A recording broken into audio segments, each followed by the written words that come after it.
Hola pefóbicos, bienvenidos a una nueva entrega de Juegos de Guerra. Estamos con Juan Milano.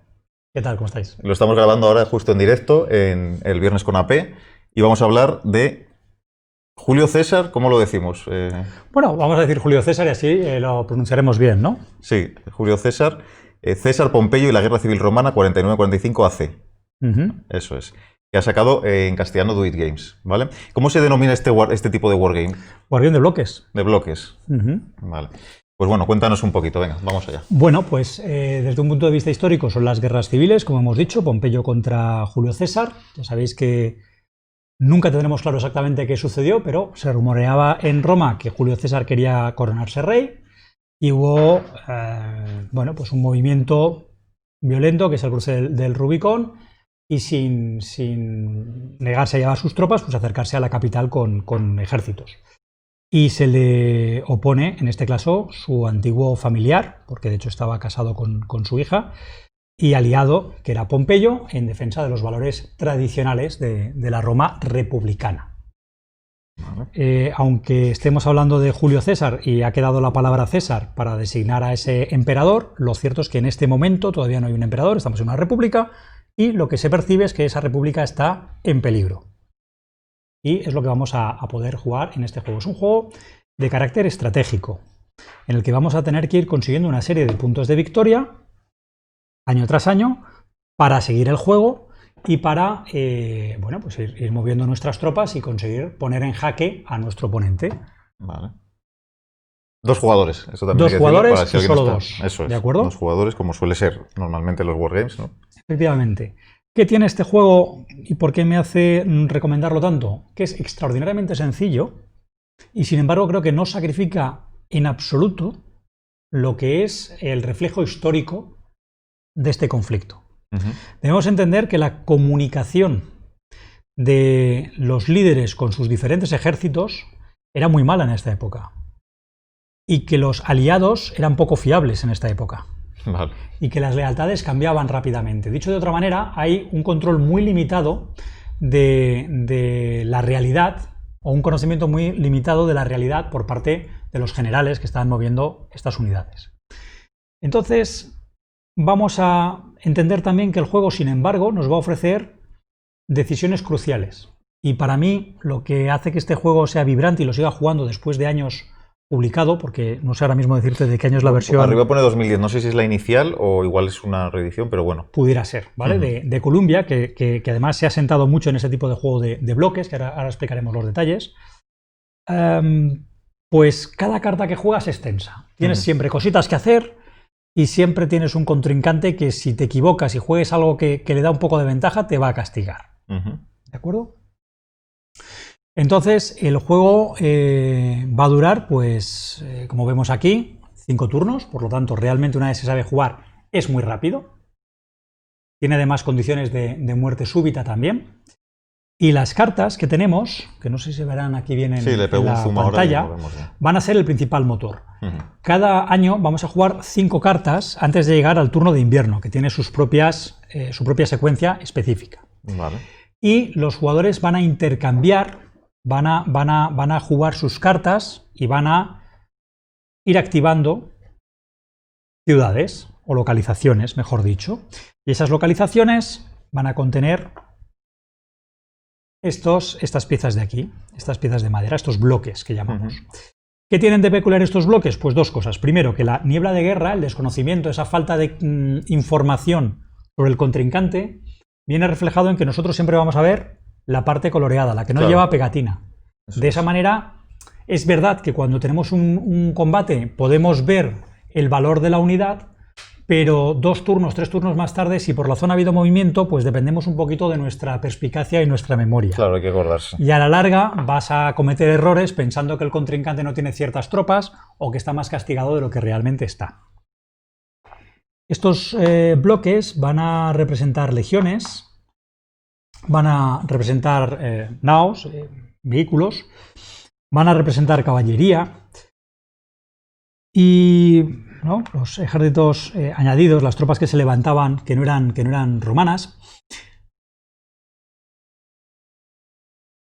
Y vamos a ver que es muy sencillo. ¿Por qué? Porque la pieza va a ir pivotando y nos va a mostrar la fuerza. 3, 2, 1, hay alguna fuerza que tiene 4, otras unidades solamente tendrán 2 puntos de fuerza, y eso es el número de dados que tiramos. Vale. Un máximo de 4. Tan sencillo como eso, ya tenemos representado el desgaste. Algo tan complicado como es la logística de una batalla y demás, pues nos va a dar eso. Tenemos más información. No solamente tenemos el número de dados que vamos a tirar y que, insisto, como veis va marcado, cada vez que recibimos un impacto va perdiendo dados. Claro. Se va desgastando y cada vez es menos efectiva. Ya veremos luego que podremos sumar o recuperar estas unidades mandando refuerzos, ¿no? Luego tenemos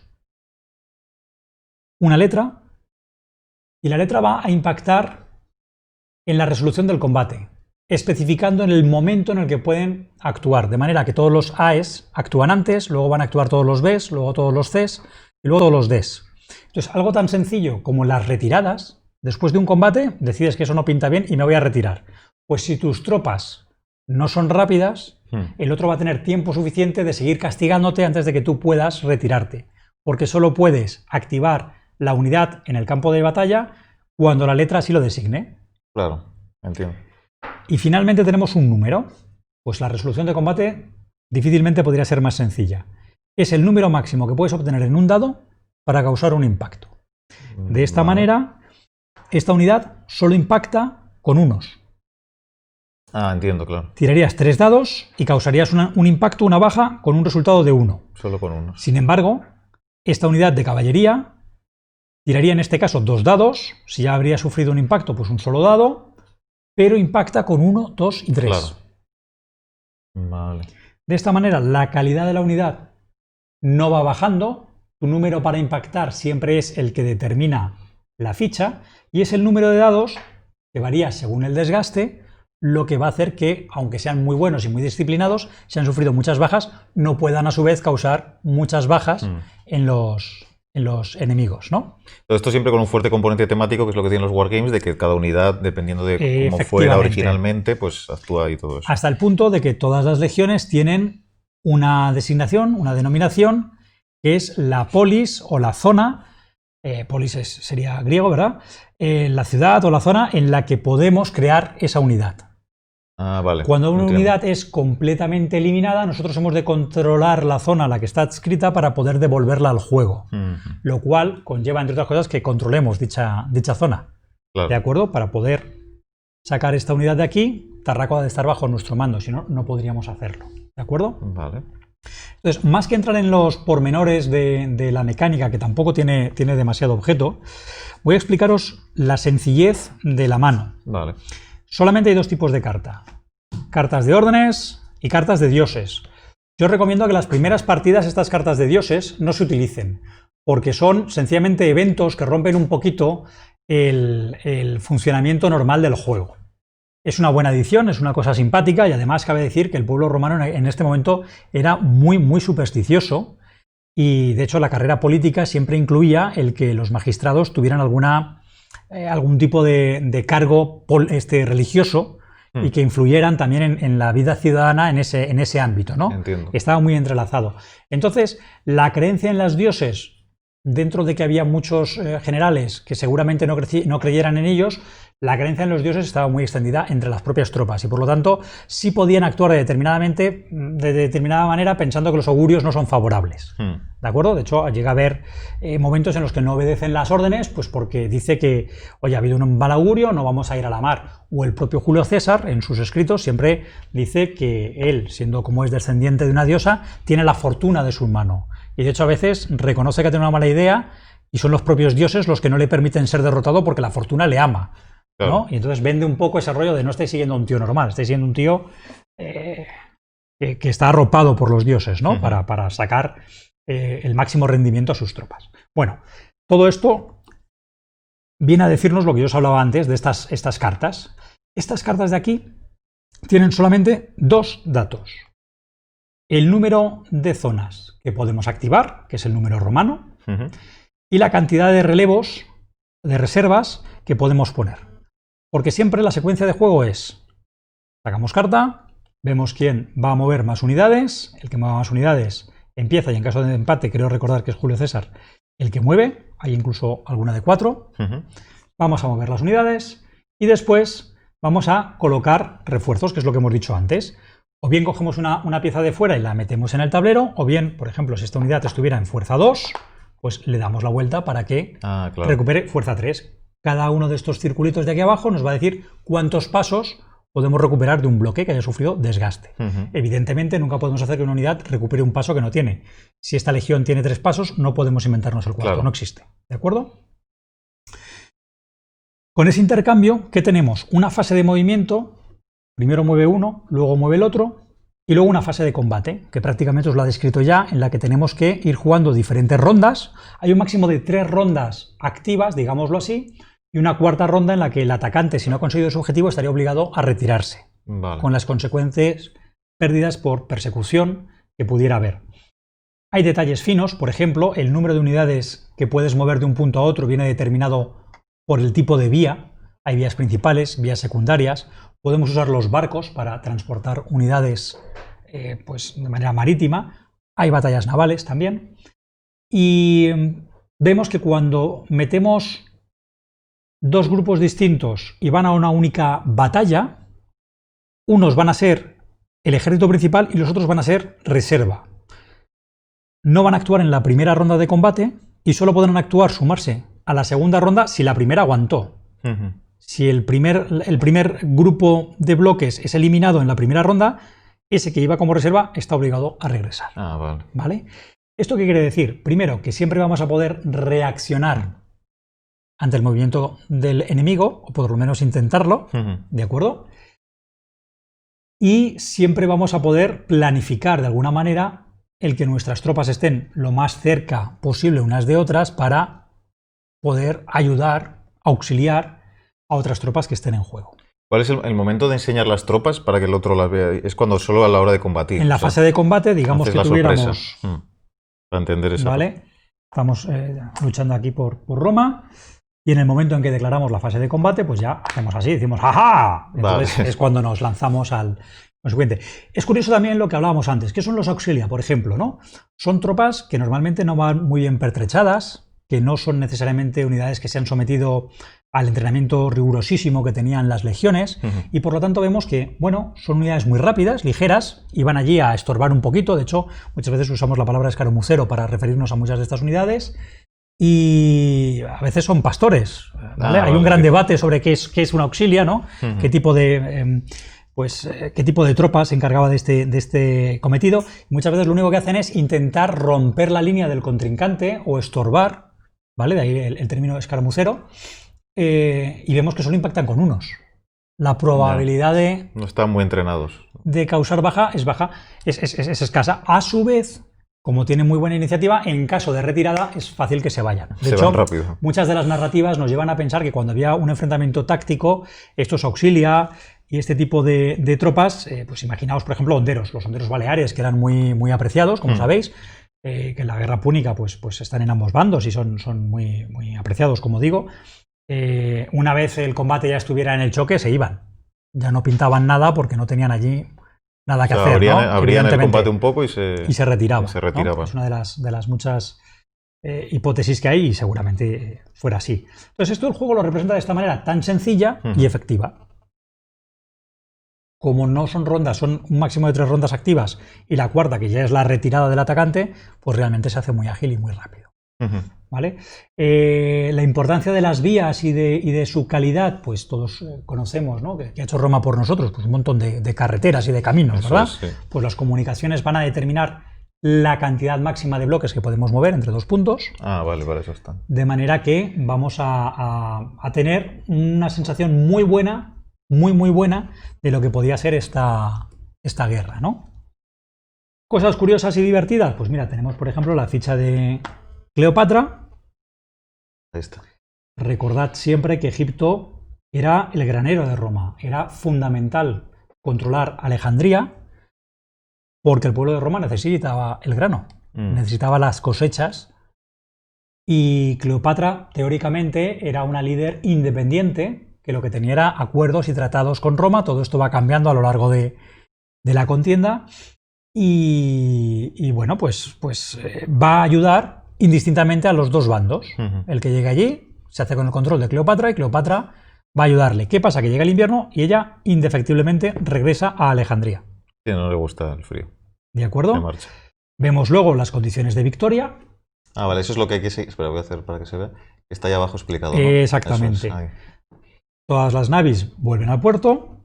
Vemos si podemos abastecer a todas nuestras unidades, es decir, va a haber unidades que no puedan trazar una línea de suministro y por lo tanto, como no comen, pues sufren bajas. Eso se hace simplemente tener en cuenta las carreteras, los caminitas, los caminos y todo. No hay recursos ni nada.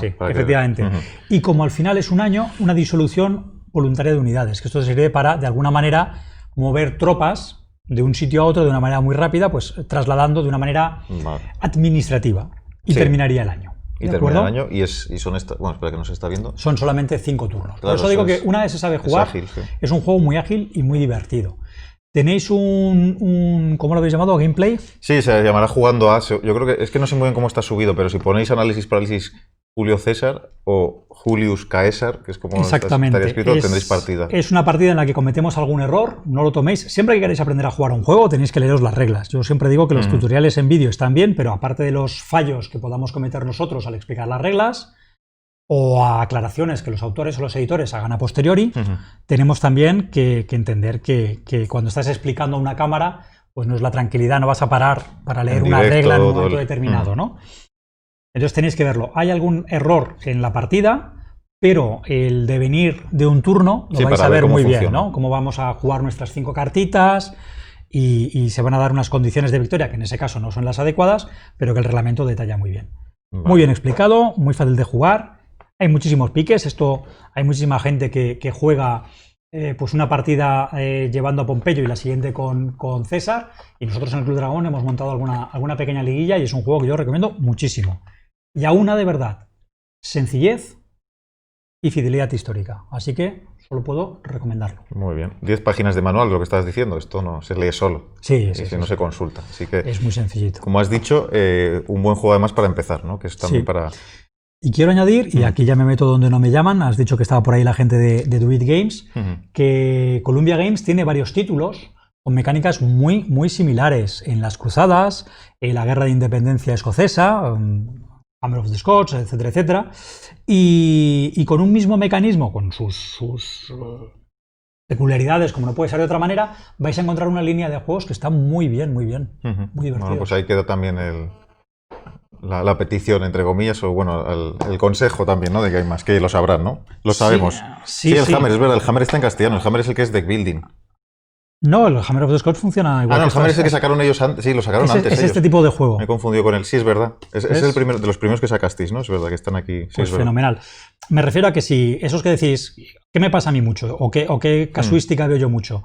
Oye, me llama la atención el wargame, pero mi grupo no es nada wargamero, o la temática bélica les tira un poquito para atrás. Pues este tipo de juegos es una muy buena introducción porque, evidentemente, son juegos de temática bélica, pero son tan ligeritos y son tan narrativos que te pones a ver la peli esta de... ¿no? Tiene una... ¿Quién es?